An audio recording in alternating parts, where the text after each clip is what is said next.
Mudah-mudahan slide-nya bisa diputar juga di sini. Nah, keluarga dalam pemurnian cinta. Tadi sudah diawali oleh Ibu Esther.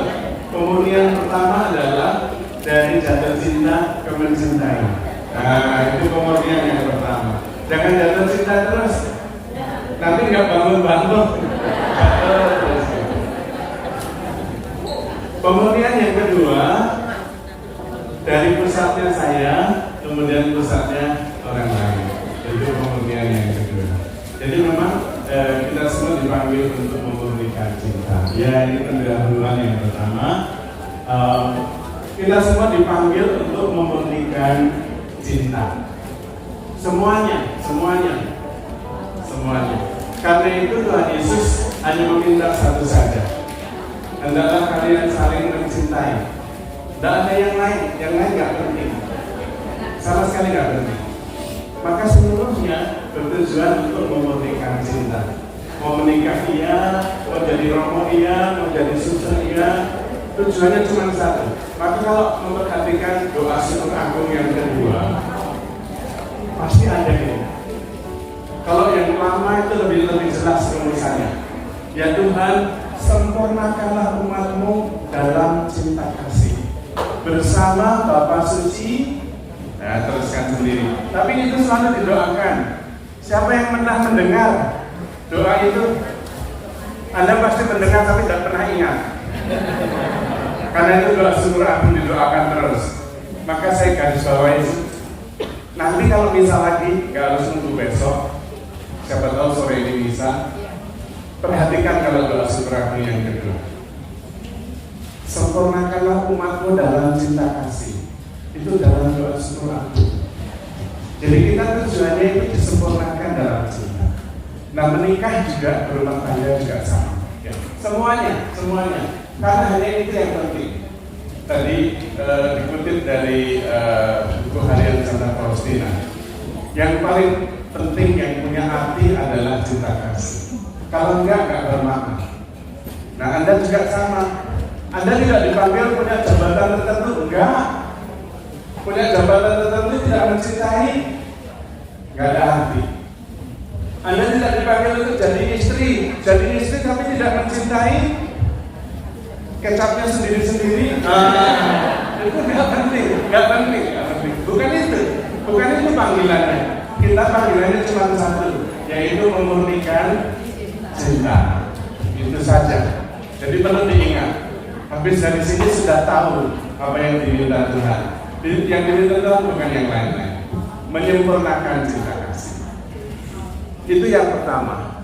Karena itu ada prasyarat, yaitu untuk menyempurnakan cinta itu ada pertobatan terhadap komitmen. Namanya menyempurnakan. Jadi dari yang sekarang maju lagi itu berarti berubah, bertobat. Ya. Baik, slide berikutnya. Ini keluarga sebagai jalan pemurnian cinta. Tapi juga biarawati juga sama susah. Jadi imam juga sama. Pemurnian cinta. Hanya beda-beda memurnikannya. Kalau suster-suster pemurniannya dengan teman komunitas, terutama dengan muda. Nah, itu biasanya harus dimurnikan cintanya. Kalau para imam, pemurniannya dengan umatnya macam-macam, apalagi omongannya. Nah, gitu. Jadi harus dimurnikan cintanya. Orang apa memang begitu pemurniannya. Tapi kalau suami istri, ya suami istri itu yang saling memurnikan. Semuanya panggilannya sama. Cuma hidupnya modelnya macam-macam, gitu ya. Jadi ini. Sekarang fokusnya karena judulnya keluarga sebagai jalan pemurnian, maka yang keluarga yang dibahas. Kalau saya diminta bicara di antara para romo ya dibahas dengan keluarga, ya. Jadi kita keluarga.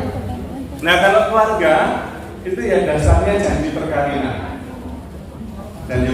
Saya tuliskan di sini karena banyak yang lupa. Kalau lupa janjinya, bagaimana melaksanakannya? Janjinya saja lupa, ya. Jadi saya tulis. Saya tidak lupa karena saya sering membuat minta janji. Nah, janji perkawinan dan cinta itu sebetulnya satu.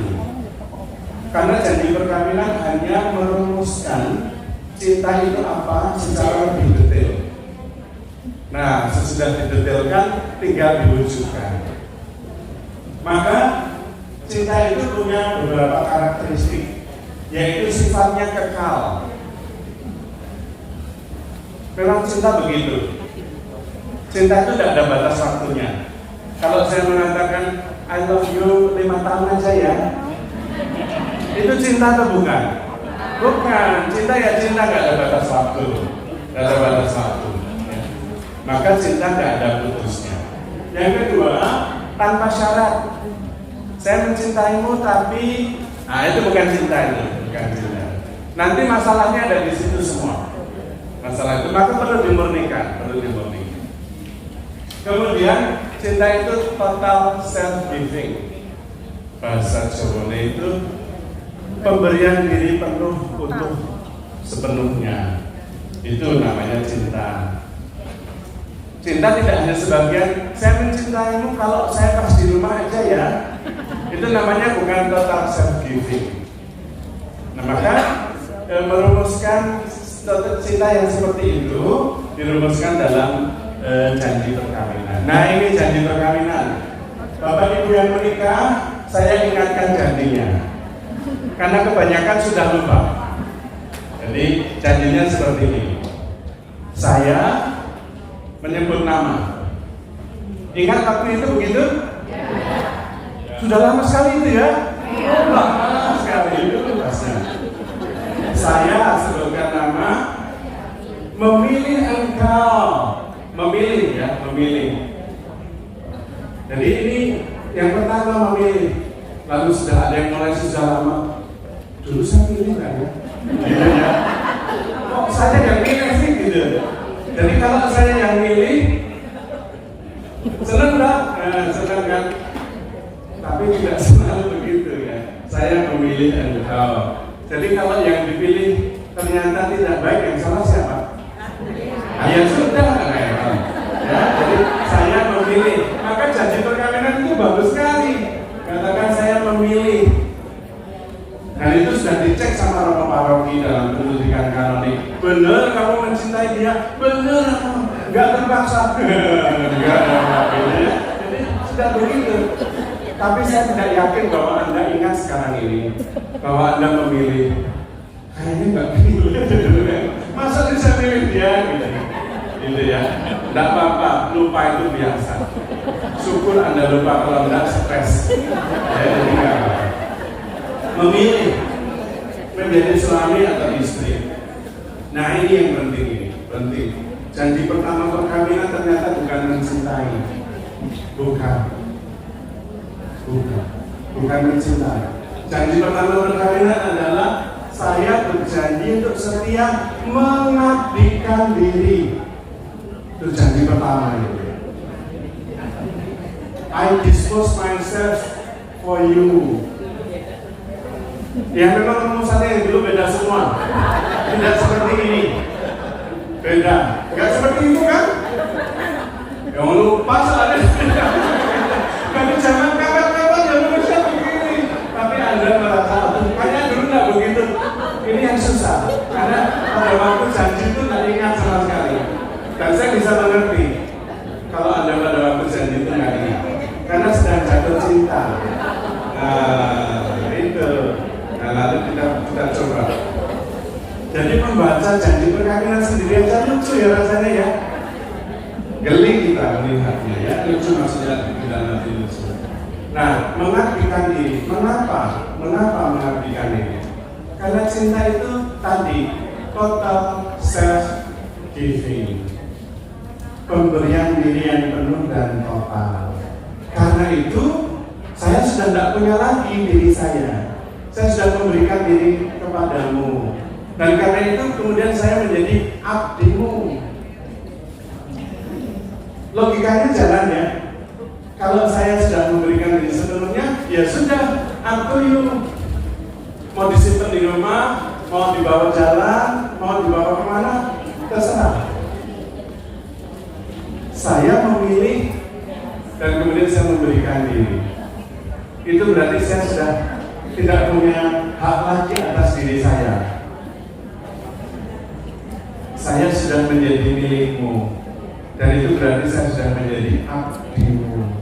Dan kalau pendidikan kamu ini selalu saya tanya, benar kamu mau mengabdi bagi dia? Benar mau mengabdi loh, benar mau, bukan bos loh, benar saya mengabdikan dia. Oke, bagus. Mengabdi loh ya, mengabdi ya. Lalu nanti terakhir saya biasa mengatakan rasain. Lalu memilih mengabdi seumur hidup. Coba ini saya membayangkannya bagaimana ya. Memilih mengabdikan diri seumur hidup dalam untuk dharma. Sebenarnya waras enggak sih? Luar biasa, bukan waras sekali, luar biasa. Memilih menjadikan diri kita abdi. Persoalannya adalah tidak sadar. Itu saja persoalannya. Anda itu berjanji loh, janji menjadikan diri Anda itu abdi. Memilih sendiri dan berjanji sendiri menjadikan dirinya abdi. Itu luar biasa. Kenapa? Karena itulah Kristus. Itulah Kristus. Dia memilih sendiri menjadi manusia dan menjadikan diri pelayan. Aku datang bukan untuk dilayani, melainkan untuk persis. Itulah janji perkawinan. Maka janji perkawinan itu pasti menyucikan. Kalau setiap ada janji perkawinan pasti suci, pasti. Karena itu disebut sakramen. Itu luar biasa sekali loh, luar biasa sekali. Masalahnya nggak sadar itu masalahnya. Karena nggak sadar terus nggak menjalankan itu masalahnya. Kalau janjinya sih luar biasa, janjinya luar biasa sekali, ya. Lalu, nah ini, dan saya berjanji mengasihi dan menghormati. Ini yang mengasihi itu gampang diingat, karena itu juga yang gampang dilupakan. Tetapi yang tidak gampang diingat adalah menghormati. Menghormati. Dan bahaya pertama rumah tangga adalah ketika rasa hormat sudah hilang. Itu bahaya pertama. Mengasihinya juga pasti hilang. Maka itu dijadikan satu dalam janji perkawinan. Mengasihi dan menghormati. Dan maaf. Ini bukan masalah saya bias gender. Para istri itu cepat sekali kehilangan rasa hormat terhadap suaminya. Betul? Dua jempol loh. Itu kenyataannya begitu. Mengapa? Karena boys will be boys. Laki-laki akan selalu menjadi anak-anak. Laki-laki selalu main-main dari kecil. Kalau kecil main mobil-mobilan, kalau tua main mobil beneran. Karena itu selalu punya hobi. Dan karena itu para istri merasa, suami saya kok gak dewasa. Siapa yang seperti itu? Tidak usah tunjuk tangan karena saya sudah tahu. Itu yang terjadi. Maka rasa hormat biasanya turun. Padahal rasa hormat ini harusnya mengalir dari dalam, bukan dari pasangannya. Bukan karena pasangannya melakukan hal yang baik saya hormat, kalau tidak melakukan yang baik rasa hormat saya hilang. Bukan. Hormat, saya menghormati itu dijanjikan oleh Anda tanpa melihat yang dijanjikan. Tadi bahasanya Ibu Elsa saling, nggak ada saling. Nah, maka jangan kehilangan rasa hormat karena tindakan suami. Anda menjanjikan itu bukan karena tergantung suami. Tidak ada saling di situ. Dan menurut saya Anda itu luar biasa. Saya membayangkan begini, Anda juga bisa membayangkan orang lain lah. Kalau diri sendiri agak susah. Orang yang mau menjanjikan mengabdikan diri seumur hidup tanpa syarat untuk gamalang, sehat dan sakit, dan mau mencintai dan menghormati sepanjang hidup. Orang itu luar biasa gak sih? Luar biasa. Berani menjanjikan seperti itu luar biasa sekali. Apalagi bisa menjalankannya. Maka Anda itu luar biasa sekali. Apalagi yang menerima janji itu. Ada loh orang yang menjanjikan seperti itu untuk saya. Ada, dan saya bahagia sekali ada orang seperti itu. Di antara begitu banyak saya yang dipilih menerima janji itu. Seumur hidup dia mengabdikan diri dan luar biasa.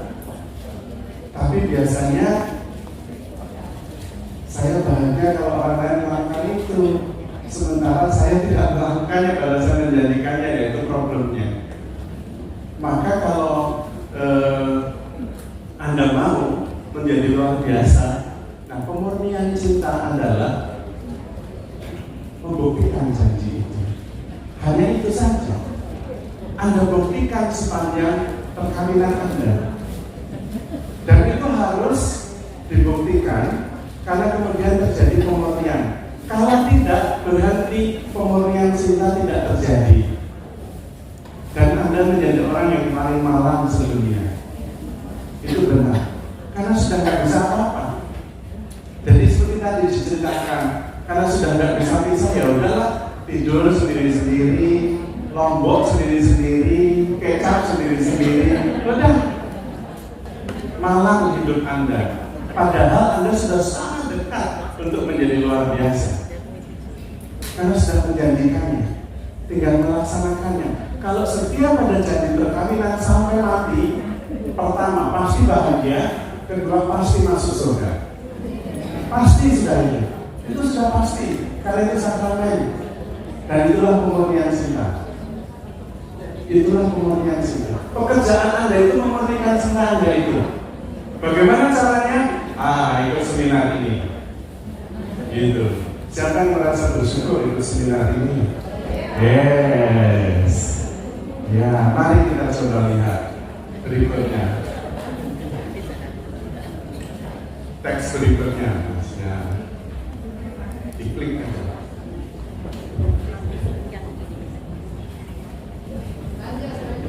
Ya, ini dia ya. Janji perkawinan merumuskan cinta yang pada hakikatnya bersifat kekal, tanpa syarat dan total self-giving. Pemberian diri yang penuh.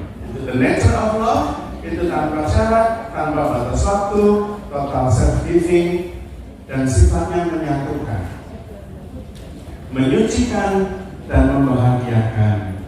Maka kalau Anda tidak bahagia, itu karena Anda tidak menjalankan janji Anda sendiri. Hanya itu. Jadi selama ini siapa yang tidak bahagia dalam perkawinan? Pasti nggak ada yang ngaku. Karena berlaku umum. Oke, baik, berikutnya. Nah, ini janji dan perwujudannya. Berikutnya teks berikutnya. Yang pertama, pada waktu menikah, kelihatan nggak ya? Pada waktu menikah, suami istri berjanji untuk saling mencintai tanpa syarat, tanpa batas waktu, dan memberikan diri sepenuhnya. Setelahnya adalah mewujudkan janji itu. Jadi pekerjaan Anda sebagai suami istri adalah mewujudkan janji itu. Sudah selesai. Jangan mikir yang lain. Itu yang membahagiakan Anda. Itu yang menyucikan Anda. Jangan mikir yang lain. Tapi kadang-kadang begitu janji, sesudah bulan mati bubar semuanya. Janjinya nggak ingat, fokusnya hilang, harus kacau balau. Padahal fokusnya sederhana. Menikah adalah berjanji, berumah tangga adalah pembuktian. Hanya itu. Sesederhana itu. Tapi karena tidak sederhana sana sini, kok dia begini, kok dia begitu, nggak ada di janji perkawinan, nggak ada. Tapi Romo dia itu begini, nggak ada di janji perkawinan. Tapi Romo nggak ada, nggak ada. Janjinya cuma itu aja, membuktikan janji Anda. Anda janji sendiri kok. Dan sudah dicek loh janjinya itu. Kanonik kadang-kadang setengah jam nggak cukup. Bolak-balik ngecek, bener kamu mau begitu, bener kamu, yakin, nggak dipaksa, enggak, dipaksa gimana? Enggak, yakin sekali itu. Sesudahnya baru, bener, dulu janjinya nggak gitu loh. Kacau kalau begitu ya. Sederhana sebetulnya, sederhana saja. Menikah adalah berjanji, rumah tangga adalah membuktikan. Hanya itu saja. Dan Anda para suami istri adalah the promise keeper, para penjaga janji. Para penjaga janji. Maka kalau memilih pasangan, wah nggak telat ya. Ya nggak apa-apa, kita belajar supaya jadi pasangan yang baik. Kalau memilih pasangan adalah pasangan yang bisa dipegang janjinya. Kalau enggak jangan. Karena rumah tangga hanya berdasarkan janji. Sangat rapuh. Kalau tidak dijalankan rumah tangga nggak jalan. Hanya itu saja. Maka pilih orang yang bisa dipegang janjinya. Karena itu kalau sekarang sudah terjadi, jadilah Anda yang bisa dipegang janjinya. Itu cara memurnikan cinta. Sederhana tapi sulit dan minta ampun. Nah, kemudian berikutnya. Ya, total self-giving itu berarti juga total acceptance. Pemberian diri yang penuh itu juga berarti penerimaan diri yang utuh. Kalau saya memberikan sepenuhnya, saya juga harus menerima semuanya. Itulah yang kemudian dua menjadi satu. Anda bukan lagi dua, melainkan satu. Oke. Dan di situ jangan terlalu Pak Sutri belajar untuk memberikan diri sekaligus menerima. Di situ harus ada keterbukaan. Keterbukaan ini sengaja bahasa saya adalah menyiapkan ruang di dalam hati kita dan hidupnya, hati dan hidup kita untuk pasangan. Menyiapkan ruang itu artinya keterbukaan. Keterbukaan membutuhkan kerendahan hati dan kesediaan untuk mengampuni. Dan ini penting sekali. Nanti pulang dari sini buat lemari khusus yang gede, ditulisi di dalamnya, di depannya ditulisi pengampunan. Gitu. Jadi kalau ada apa-apa, buka lemari itu untuk mengampuni. Karena rumah tangga itu isinya cuma mengampuni saja. To love is to forgive. Dan itu yang memurnikan cinta Anda. Itu yang memurnikan cinta Anda. Tidak rumit-rumit sih. Masalahnya susah sekali mengampuni. Tadi sudah dikatakan oleh Ibu Esther, kelemahan wanita adalah dendam. Aduh, setengah mati itu ya. Sakit hati. Padahal mencintai itu sama dengan mengampuni. Anda pernah mendapat video tentang reaksi istri ketemu suami dan reaksi suami ketemu istri? Belum ya? Saya punya, tapi saya tidak tahu apakah bisa memancarkan. Tapi nggak masalah, intinya seperti itu. Dan proses pemurnian cinta adalah proses menjadi murid Kristus. Dan prosesnya adalah mengampuni. Karena Tuhan Yesus mengatakan berapa kali harus mengampuni? 70 kali. Artinya tidak terbatas. Karena itu dengan berumah tangga Anda menjadi murid Kristus. Di dalam gereja lain, sakramen itu hanya baptis. Bahkan hanya baptis. CD, tapi juga ya di sakramen. Ada juga perjamuan, tapi bukan sakramen. Hanya di dalam gereja Katolik menikah, urusan laki-laki dan perempuan menjadi sangat rohani. Sakramen, karena ternyata luar biasa. Anda menjadi suami istri saja sudah jadi murid Kristus. Anda jadi suami istri saja sudah bisa suci. Itu luar biasa. Bukan terpisah. Suci dan jadi suami istri itu bukan terpisah. Dengan setia pada janji perkawinan, Anda bisa suci dan sekaligus bahagia. Gimana? Ada. Oh ya, coba videonya diputar, reaksi istri dan reaksi suami. Istri ketemu suami sama suami ketemu istri itu susah. Bisa diputar? Oke, kita tunggu ya. Ya, silakan diputar aja. Ternyata berbeda reaksinya. Dan ini candid, tidak dibuat-buat supaya kelihatan aslinya. Tunggu sebentar. Harus ada kesabaran supaya mempunyai pemurnian cinta kasih. Ya kan? Itu juga dimurnikan cintanya ya. Kalau enggak itu berarti nggak sabar ya, nggak jadi murni. Sementara bisa mempelajari ini. Karena untuk menjadi murid Kristus harus menyangkal diri. Menyangkal diri. Itulah proses pemurnian. Dan sebetulnya sudah dinyatakan dalam janji perkawinan. Saya menjadikan diri saya abdimu. Nah, itu kan berarti sudah nggak ada saya. Menyangkal diri. Jadi memang prosesnya seperti itu. Yang menggembirakan justru itu. Anda itu nggak jauh-jauh dari kesucian dan kebahagiaan. Coba kembali ke sakramen perkawinan. Itu sudah ada di situ. Maka perlu sekali belajar untuk mengampuni. Ya paling tidak sudah mulai lampunya yang mati kan? Lumayan.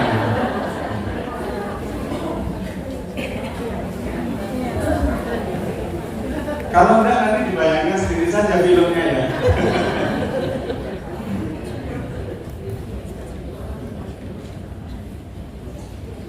Film ini menarik karena memang itu dibuat candid ya, jadi tidak sengaja acting gitu. Orang ibu-ibu yang lagi belanja, ibu-ibu yang lagi bekerja gitu.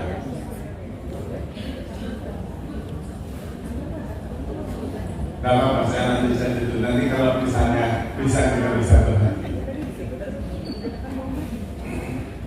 Nah, mengampuni itu menjadi tanda pemurnian cinta yang pertama. Mengampuni. If you love, you forgive. Nanti dibawa pulang, karena ini menentukan kebahagiaan Anda. Kalau Anda tidak mengampuni, tidak akan ada kebahagiaan. Itu penting sekali. Ya. Dan ternyata mengampuni pertama-tama bermanfaat untuk yang mengampuni, bukan untuk yang diampuni. Hati yang terlukai dan mampu mengampuni, hati itu makin murni. Tapi hati yang mencintai tetapi senang terus, tidak pernah dituntut untuk mengampuni karena pasangannya baik terus, hati seperti itu tidak sungguh-sungguh kuat, tidak sungguh-sungguh dimurnikan cintanya. Maka nanti kalau di rumah latihan mengampuni, karena itu yang akan menguatkan Anda semua. Kalau enggak apa-apa, nggak apa-apa. Kita lanjut yang ini aja nanti. Saya itu bagian saja, nanti pada bagian akhir ya. Baik. Yang berikutnya aja, kalau misalnya nggak bisa. Ya, oke. Ini mengampuni ya. Mengampuni itu juga berarti melepaskan masa lalu di masa lalu. Sesederhana itu. Mengampuni berarti melepaskan apa yang sudah terjadi. Pertama, yang sudah terjadi di masa lalu sebetulnya ada atau tidak ada? Ada atau tidak ada? Di mana? Nah, sebetulnya di pikiran itu ada atau nggak ada? Ada atau tidak ada? Di mana? Di pikiran itu di mana? Di otak sebelah mana? Nah, saya mau tanya jujur saja ini, kalau ada di otak sebelah mana? Kanan atau di pinggir? Pernah lihat? Sekarang kalau pikiran itu, kalau masalah apa, luka masa lalu itu sungguh-sungguh ada, mau nggak dilepaskan? Ayo coba bawa ke sini, ada kotak, masukkan ke sini semua, masukkan ke sini semua. Katanya mau. Sebetulnya juga tidak ada. Siapa yang pernah pergi ke kemarin? Siapa yang tahu kalau ada travel perjalanan menuju ke kemarin, saya mau ikut. Ada nggak kemarin itu? Lalu dibawa-bawa lukanya sampai sekarang, sudah tidak ada. Masih ingat? Ingatan itu ada atau enggak? Ingatan itu real atau tidak? Kok membuat Anda menderita? Lepaskan saja. Ngapain dibawa-bawa? Sudah kemarin, sudah nggak ada. Sudah nggak ada. Kok masih dibawa-bawa? Tapi sakitnya di sini kalau ayah. Itulah cita-cita ini. Itu lagu. Sudah tidak ada, sudah tidak ada. Maka mengampuni adalah melepaskan. Yang sudah kemarin ada satu latihan yang baik yang bisa dipraktekkan. Nanti malam sebelum tidur, Anda ingat semua yang terjadi. Yang baik diingat, diterima, lepaskan. Syukuri dulu, lepaskan. Yang tidak baik, yang menyakitkan, terima, syukuri, lepaskan sampai 0. Sebelum tidur harus 0. Kenapa? Karena sudah lewat. Sudah 0. Tidur itu kosong, tidak ada apa-apa. Besok bangun sudah segar. Karena memang sudah tidak ada. Jangan bangun pagi-pagi, masih sakit saya. Sudah lewat, sudah tidak bisa. Sudah tidak ada itu. Sudah tidak ada. Lepaskan saja.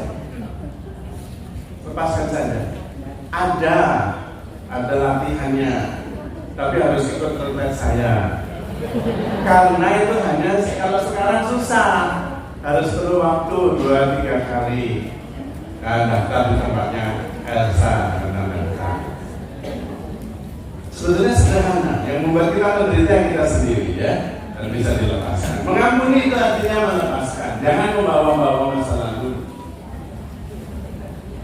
Dan mengampuni berarti kita sendiri membersihkan masalah-masalah emosional yang sebenarnya sudah nggak ada, nggak perlu, nggak dibawa-bawa, tapi dibawa terus. Ada doanya yang sangat baik, doa dari Padre Pio. Padre Pio tahu ya, yang tangannya semua menerima stigmata. Doanya sederhana. Nanti juga kalau di dalam retret itu bisa dilatihkan. Ya Tuhan, kuserahkan masa lalu ke dalam kerahiman-Mu. Kalau Santa Faustina mengatakan masa lalu tidak bisa diapa-apakan kecuali disyukuri. Kalau Padre Pio, serahkan pada kerahiman Tuhan dan nggak bisa diapa-apain. Kalau itu menyakitkan, serahkan pada kerahiman Tuhan. Kalau itu melukai, serahkan pada kerahiman Tuhan. Kalau itu membuat saya berdosa, serahkan pada kerahiman Tuhan. Wis, beres. Lalu tidak usah dibawa-bawa. Kalau jalan, terus bawa luka masa lalu, makin hari makin tambah, lama-lama berat apa enggak? Berat. Kok nggak dilepaskan saja kalau berat? Sayang, iya, betul. Jadi sekali lagi siapa yang salah? Saya. Udah nggak usah menyalahkan siapa-siapa. Kita ikut aja seminar ini, gitu ya. Dan latihan sebelum tidur harus 0. Sebelum tidur nanti malam harus 0. Tidak ada yang perlu dibawa untuk besok pagi. Tidak perlu. Tadi Santa Faustina mengatakan yang paling penting untuk maju dalam cinta kasih adalah mengharapkan, berharap, pengharapan. Spes non confundit. Pengharapan tidak pernah mengecewakan. Itu jubileum, temanya jubileum ya, dari Bapak Suci Santo Fransiskus. Ya, karena itu latihan. Nah, ini juga lebih dalam lagi. Mengampuni adalah latihan bahwa saya sudah tidak ada. Latihan. Yang kemarin sudah tidak ada. Hari ini adalah hal yang baru. Sudah tidak ada yang kemarin. Saya sudah lahir baru. Karena itu tidak bawa-bawa yang kemarin. Maka jangan mengatakan kamu nih ya menyebarkan itu kemarin atau baru saja. Kemarin dia belum buat apa-apa kok sudah sebel kok kira itu. Kalau Anda sudah sebel, lihat orangnya, sudah sebel. Padahal sebelnya kemarin sudah lewat. Tidak usah dibawa-bawa. Itulah mengampuni. Percaya kalau Anda mempraktekkan latihan ini, hidup Anda jauh lebih ringan. Saya sudah mempraktekkan. Saya seringkali ditanya oleh umat saya ini, Romo, pusing gak sih menggembalakan umat SMI? Enggak. Kok bisa? Enggak pernah saya pikirin. Saya layani saja. Saya layani saja dengan baik. Sudah habis ini sudah baik, syukur, tidak baik, disyukuri. Lalu setiap hari melayani. Sudah. Anda juga bisa begitu. Anda punya janji perkawinan, janjinya bagus sekali, laksanakan. Tidak usah ingat-ingat yang kemarin. Tetapi masalahnya, pikiran kita isinya hanya data lama. Pikiran kita isinya hanya data lama, tidak pernah baru. Coba Anda memikirkan yang belum pernah terjadi, belum pernah Anda alami. Ora iso. Enggak bisa. Maka jangan mengandalkan pikiran karena itu data lama. Kalau Anda ketemu suster, pasti sudah punya bayangan. Karena yang Anda pakai adalah yang kemarin-kemarin tentang suster. Gitu. Setiap hari itu baru. Setiap hari itu baru. Maka latihan untuk mengatakan bahwa aku sudah tidak ada. Yang ada adalah pasanganku. Ingat janji yang pertama. Janji pertama perkawinan apa? Saya setia untuk mengabdikan diri. Nanti pulang begitu ya? Tidak yakin. Nah, Anda sendiri tidak yakin, mau dijanjikan sendiri tidak yakin gimana? Pulang harus begitu. Pulang harus begitu. Itu yang Anda janjikan sendiri loh. Waktu ditanya dulu ada yang maksa enggak? Itu janjinya sendiri. Enggak ada yang maksa. Ya paling hanya bisa ngeles, kayaknya janjinya bukan begitu dulu itu. Ya paling hanya begitu tapi nggak pernah berubah. Cek lagi janji perkawinannya pasti begitu. Karena memang itu total self giving ya. Oke, ya. Nah, selama tidak terjadi penyangkalan diri, the death of the ego, yang ada adalah kepahitan dan kompromi. Kalau setiap malam Anda tidak mengenalkan, yang ada hanya kepahitan dan kompromi. Rumah tangga itu hanya kompromi saja. Ya udahlah, sudah 20 tahun mau ngapain? Gitu. Itu tidak menyucikan, tidak memurnikan. Nanti ada kiat yang sangat menarik untuk suami istri dan itu sederhana dan bisa dilaksanakan.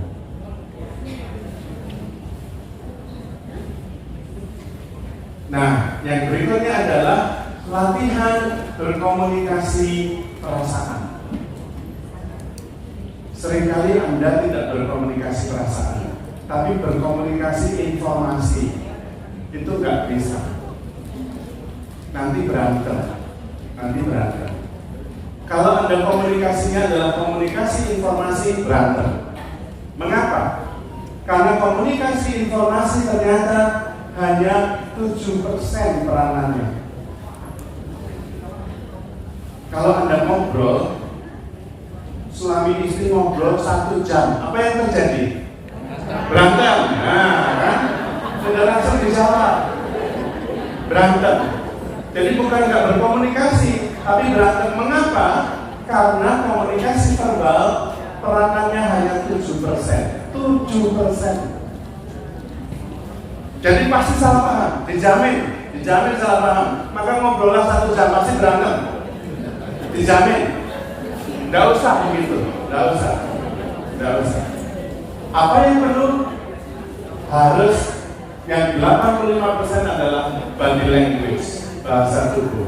Artinya apa? Artinya apa? Inilah pemurnian.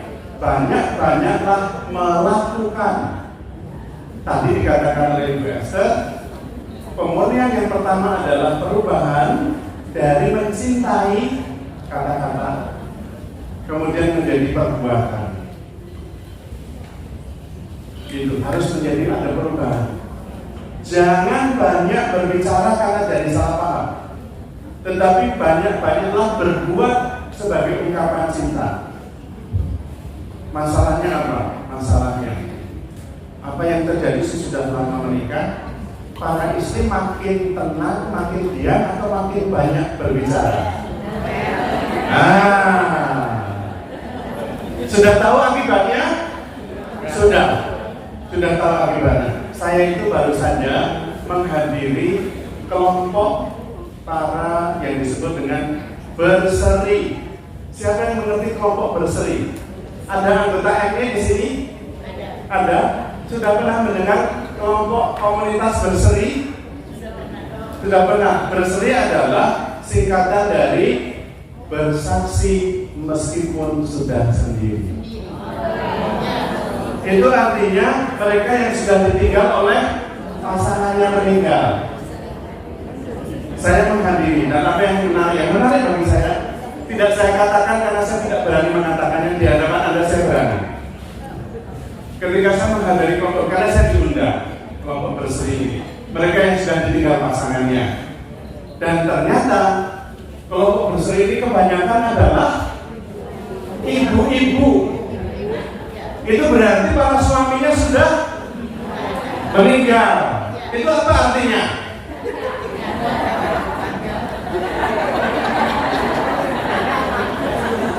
Apa artinya itu? Apa artinya itu? Tidak tahan. Mati cepat. Sampai ada seorang ibu yang belum lama meninggal suaminya. Suaminya itu mau pasang ring, jadi harus dikateter dulu, dibawa ke kucing, kateter dulu. Sudah kateter beres, serangan lalu meninggal. Itu stres tidak bisa ditinggal. Sampai akhirnya dia selalu setiap hari ke makan. Kalau bisa Romo, saya gali makam itu, karena saya mau peluk suami saya. Saya pilih mati saja, dia pilih mati karena tidak bisa ditinggal suaminya. Dan dia ngomong terus begitu juga, anaknya ngomong dengar terus setiap hari. Apa kata anaknya? Anaknya mengatakan begini, Mami, kasihan papi lah. Kalau Mami mati, papi itu lagi enak-enak di sana. Mami datang lagi.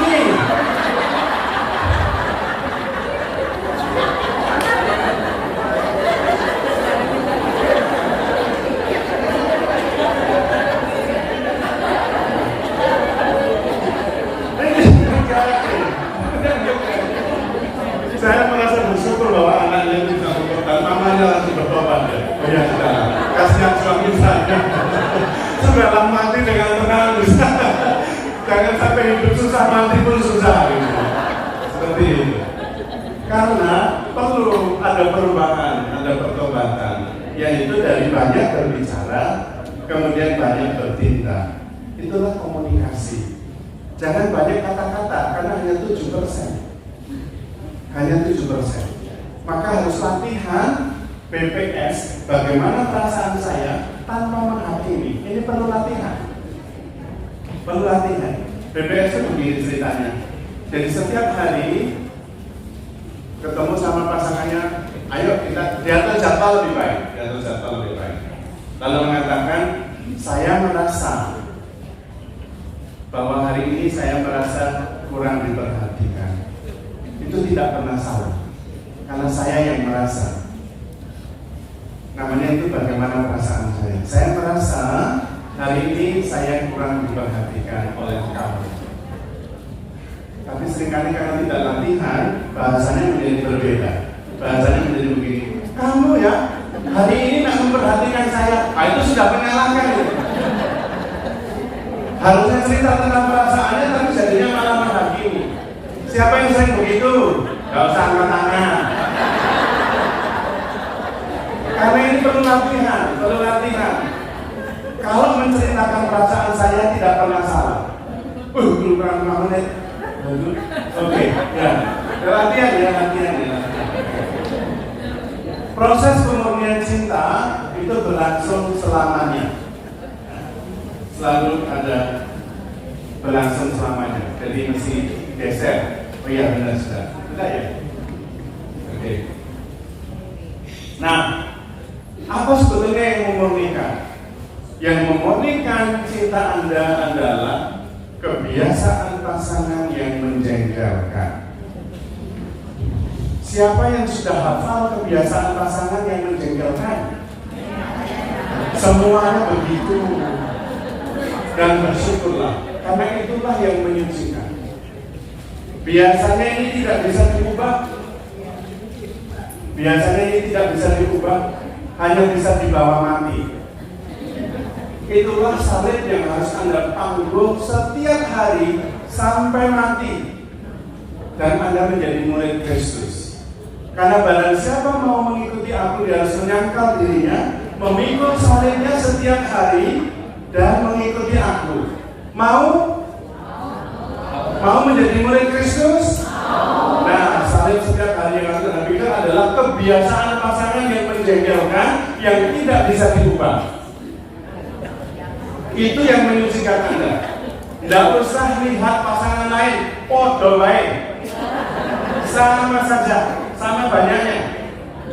Karena itu yang menyucikan Anda. Jadi nanti sudah pulang dari sini, begitu Anda hafal pasangan Anda yang menjengkelkan pasti akan terjadi, jangan marah. Lalu malah bilang, aduh terima kasih kamu menjengkelkan sekali. Itu berarti saya akan masuk surga. Karena itu yang menyucikan saya. Begitu. Bahagia kan? Bahagia. Jadi kalau lihat pasangan yang menjengkelkan itu beres. Itulah yang menyucikan Anda, ya. Salib yang harus dipikul. Nah, cinta ini yang menjadi kekuatan. Berikutnya. Nah, cinta itu selalu segitiga bentuknya. Bukan segitiga cinta ya. Jangan dibalik-balik. Cinta itu selalu segitiga, bukan segitiga cinta.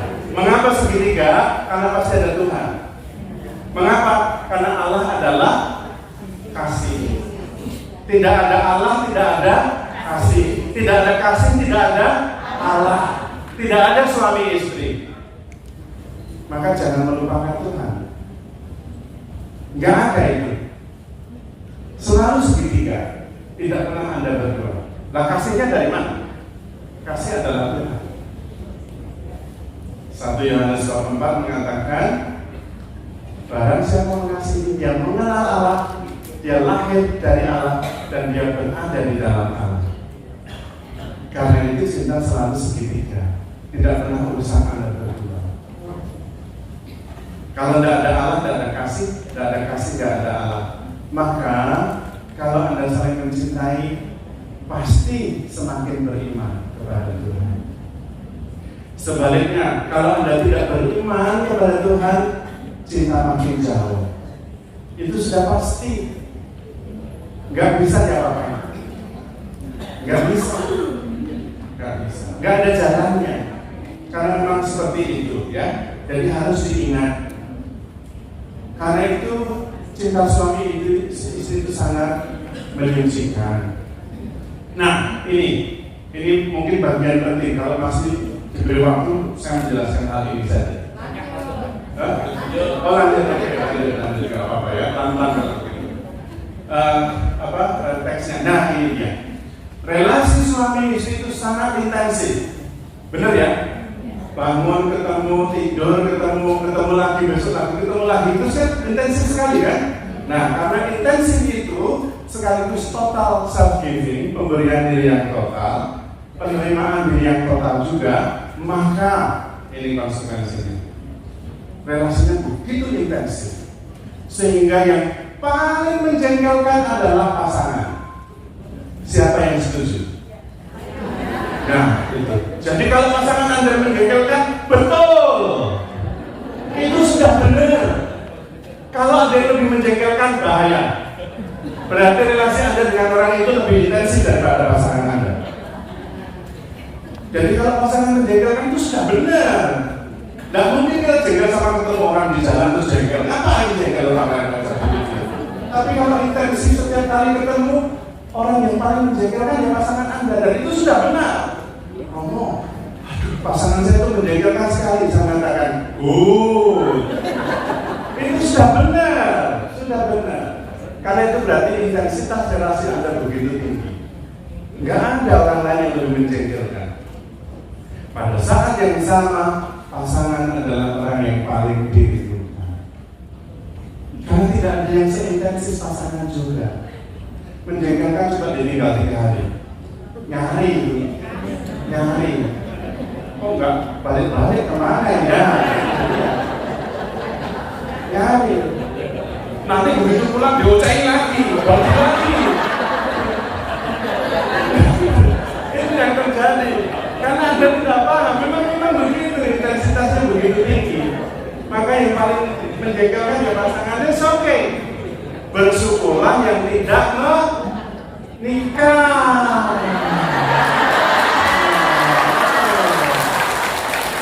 Karena tidak akan mengalami itu. Ada caranya lain. Mengalaminya kalau saya ya umat saya. Umat saya kan macam-macam ya kan. Maksud umat saya menyenangkan semua? Enggak ada. Saya memberikan diri sepenuhnya untuk umatnya. Pasti intensitas relasinya pasti begitu. Paling susah itu kalau jadi Romo suruh menjadi penengah antara 2 orang yang bermasalah. Buat itu pasti saya yang salah. Pasti saya yang salah. Bela sini, dikira bela sini, tidak belain, Romonya nggak ngapa-ngapain, dosa aja. Ya itu memang begitu, apa memang begitu, intensitasnya begitu. Umat saya harap mengerti ya. Ya, saya tetap mencintai. Suami istri punya sendiri, suster punya sendiri, imam punya sendiri. Okay. Tapi pemurnian cinta yang paling penting ya. Nah, karena itu dalam relasi tidak mencari kesempurnaan relasi. Yang salah adalah mengandaikan bahwa ada relasi yang lebih baik daripada relasi saya dengan pasangan saya. Enggak ada. Tidak ada yang lebih baik dan lebih intensif daripada relasi Anda dengan pasangan. Tidak ada. Itu hanya ilusi saja. Maka tidak usah menghabis-habiskan waktu. Maka langkah yang pertama adalah intensitas suami itu juga mengubah. Maka nasihat saya adalah satu saja. Cintailah pasangan Anda dengan penuh gairah, sepenuhnya. Kalau saya ngomong begini, pasti merasa sudah tua ngomong, nggak usah ngomong cinta-cinta. Nggak bisa. Cintailah pasangan Anda dengan penuh gairah, penuh passionate. Karena itu yang penting, itu panggilan Anda sebagai suami istri. Jangan yang lain-lain. Video itu mengatakan istri-istri itu lagi senang belanja gendong anaknya, lagi milih barang-barang, lalu lihat suaminya langsung gitu. Dia lagi jalan karena temennya ketemu suaminya. Itu candid videonya. Tapi kalau suami dia lagi kerja lalu lihat istrinya, istri saya datang. Candid begitu. Mengapa? Karena istri jarang lupa. Disebut istri itu pendendam. Maka disimpan. Data lama disimpan, ditumpuk, digendong di sini. Makanya para istri itu senang sekali kalau bisa me time. Artinya itu gak dengan suaminya, sendiri sama teman-temannya. Begitu suaminya datang, karena sering menyimpan. Lepaskan saja. Suami-suami kenapa dia senang kalau lihat istrinya datang? Karena suami itu gampang lupa. Hari ulang tahun istrinya aja gampang lupa. Jadi dia tidak banyak ingat. Apalagi hari ulang tahun perkawinan, aku boro-boro. sudah dicatat, dikasih bel di sini tetap lupa. Karena itu dia tidak terbebani, tapi nanti cepat. Kalau bukan. Maka tugas Anda adalah memurnikan cinta itu sederhana. Cintai pasangan dengan penuh gairah. Sampai tua, sampai mati. Itu saja. Anda senang nggak dicintai begitu bergairah pada pasangan Anda? Senang nggak? Oh, kalau enggak ya payah. Lah gimana itu? Pemurnian cintanya seperti ini. Kalau Anda bahagia, dicintai dengan begitu hebat, lakukan itu untuk pasangan. Karena itu yang penting. Pasangan adalah anugerah terbesar yang pernah Anda peroleh. Anugerah terbesar. Bayangkan, bertahun-tahun mau bersama dengan Anda. Bertahun-tahun. Sesudah berantem, sesudah diseretin, tetap balik lagi. Itu benar tak? Ada orang yang seperti itu selain suami atau pasangan? Nggak ada. Saya aja nggak punya.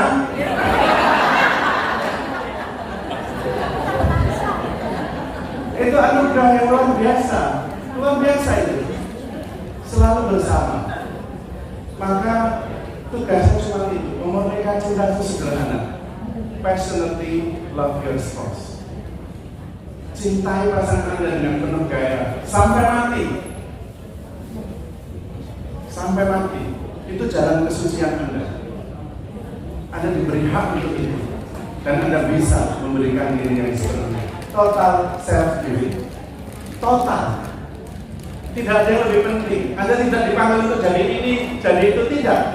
Tetapi untuk memurnikan cinta. Dan jalannya gampang. Love your spouse passionately. Gampang sekali. Karena Anda kan cinta. Dari jatuh cinta terus mencintai. Dan sudah dibuktikan sekian lama. Nggak ada yang lebih baik lagi. Oke ya, di putaran jatuhnya itu perbedaan reaksi istri setelah melihat suaminya. Coba perhatikan.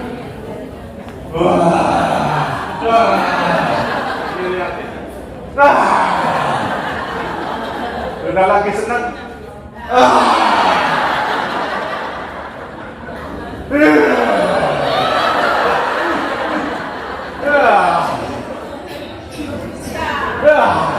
Kau lihat suami-suami itu, lihat istrinya langsung berubah.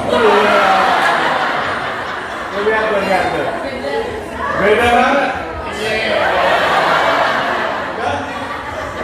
Lihat tuh. Lihat tuh. Gendongnya jadi beda tuh. Wes kayaknya lihat istri. Kasihan suami-suami. Pantes mandi cepat.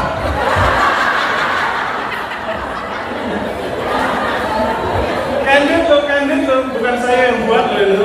Candid loh itu. Para istri, sadarlah. Kasihan suamimu itu. Kasihan. Ini yang datang kebetulan banyak ibu-ibu, dari kesempatan saya menyampaikan. Kerahiman ilahi itu sederhana. Cintai pasangan Anda dengan sepenuh hati, dengan penuh bergairah, sampai mati. Itu kerahiman ilahi. Bukan yang aneh-aneh. Karena itulah jalan kesucian. Kalau para suster, cintailah teman komunitas dengan sepenuh hati. Apalagi muda, itu paling membutuhkan sederhana. Kalau para komunitas cuma aku yang bisa ngomong. Oke, thank you, sudah selesai. Terima kasih.